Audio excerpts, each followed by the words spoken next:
अब इधर देखो क्वेश्चन क्या है हमारा, 3 सेंटीमीटर त्रिज्या के एक ठोस बेलन की ऊंचाई 5 सेंटीमीटर है। एक बेलन है इस तरह से, इस तरह से क्या है, ये बेलन होता है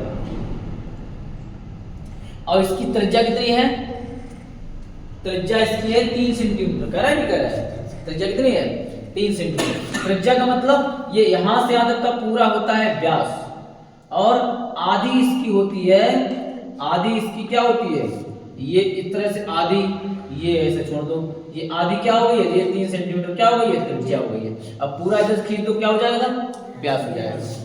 ठीक है, 3 सेंटीमीटर त्रिज्या का है जो है क्या है, बेलन है। 3 सेंटीमीटर त्रिज्या क्या हो गया, बेलन हो गया। ठीक है, और फिर क्या है, 5 सेंटीमीटर ऊंचाई का मतलब इसकी ऊंचाई कितनी है, 5 सेंटीमीटर। यहां से यहां तक की टोटल ऊंचाई कितनी है, 5 सेंटीमीटर। यहां से यहां तक ऊंचाई कितनी हो गई, 5 सेंटीमीटर हो गई। फिर इसमें क्या कर रहा है, एक समान त्रिज्या का अर्धगोला इसके शीर्ष पर रखा है, यानी कि जो गोला है वो इसके शीर्ष पर रखा है, इस तरह से अर्धगोला, आधा गोला इसके ऊपर रखा है। उसकी भी त्रिज्या कितनी है, उसकी भी त्रिज्या 3 सेंटीमीटर है। कह रहा समान त्रिज्या के लिखा हुआ है, समान त्रिज्या का अर्धगोला उसके शीर्ष पर, शीर्ष माने क्या होता है, उसकी खोपड़ी पर रखा है, चोटी पर रखा है। ठीक है, फिर क्या हो गया, हाँ आगे क्या है, इस ठोस का कुल,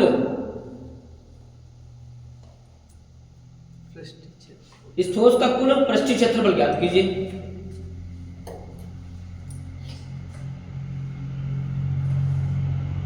बताओ क्या करना होगा, बोलो क्या करना होगा,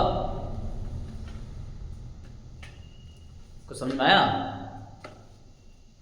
पहले तो लिख लो इसमें क्या दिया है, बेलन की ऊंचाई कितनी है, पूरे भाग की ऊंचाई कितनी है, त्रिज्या कितनी है, सब लिख लो।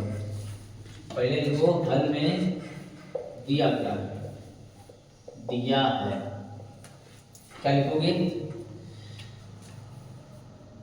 बेलन की ऊंचाई, बेलन की ऊंचाई सब लग जाएंगे इसमें। बेलन की ऊंचाई h बराबर कितना है, 5 सेंटीमीटर। बेलन की ऊंचाई h बराबर कितना है, 5 सेंटीमीटर।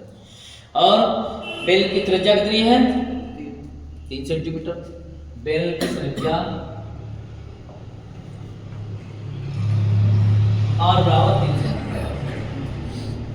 ये बेलन की त्रिज्या r बराबर 3 सेंटीमीटर बेलन की भी है और ये अर्धगोले की भी है। बराबर, बराबर में क्या लिखोगे, अर्ध गोले की त्रिज्या, ये दोनों आपस में कैसी है, बराबर है, अर्धगोले की त्रिज्या। और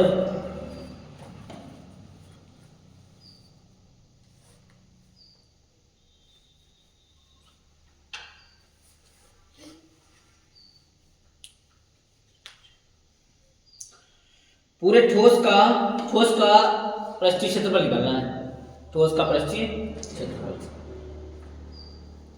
तो पहले निकाल लो बेलन का पृष्ठीय क्षेत्रफल, चाहे इकट्ठा निकाल लो, समझे, इकट्ठा सबको जोड़ दो। बेलन का पृष्ठीय क्षेत्रफल निकाल लो या अर्धगोले का पृष्ठीय क्षेत्रफल निकाल लो, दोनों को इकट्ठा कर लो। क्या करें बताओ, कैसे निकालें, इकट्ठा निकाल दें, अलग निकाल दें, अलग निकाल लो, हाँ देखो, पहले निकाल लो बेलन का पृष्ठीय क्षेत्रफल, बेलन का पृष्ठीय बेलन का पृष्ठीय क्षेत्रफल। लेकिन बेलन का पृष्ठीय क्षेत्रफल निकालोगे 2πr होता है बेलन का पृष्ठीय क्षेत्रफल, और अर्धगोले का होता है 2πr²। अर्धगोले का पृष्ठीय क्षेत्रफल 2πr²। एक काम करो, पूरे का निकालो, तुम्हें बताएं कैसे निकलता है। ठोस का कुल पृष्ठीय क्षेत्रफल बराबर ठोस का कुल पृष्ठीय क्षेत्रफल बराबर अर्ध गोले का पृष्ठीय क्षेत्रफल प्लस बेलन का क्षेत्रफल प्लस आधार का क्षेत्रफल,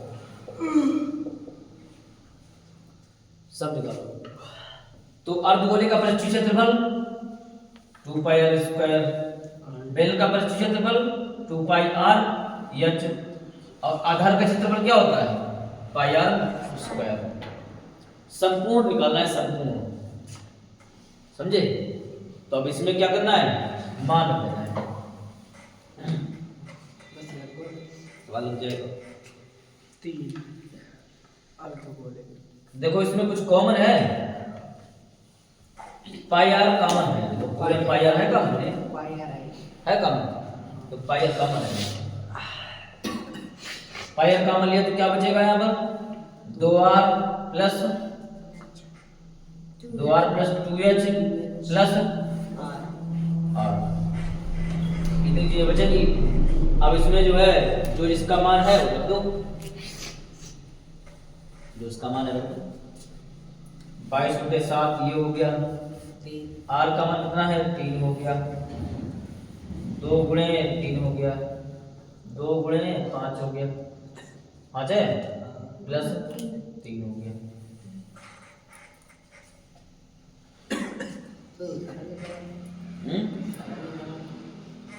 खाली चित्र बन गया तो आगे ठीक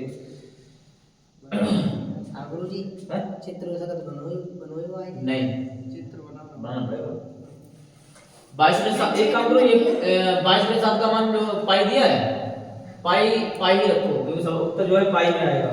2 3 6, 2 पंचे 10 और 3 कितना हो जाएगा पाई गुणे 3 19 हो गया। 19 का गुणा 3 में करें कितना आ जाएगा 57 पाई। हाँ पाई को उतरा रहा है, पाई का मान नहीं लग पा रहा है, आंसर है। हाँ और क्या, तभी तुमने अलग अलग बताया।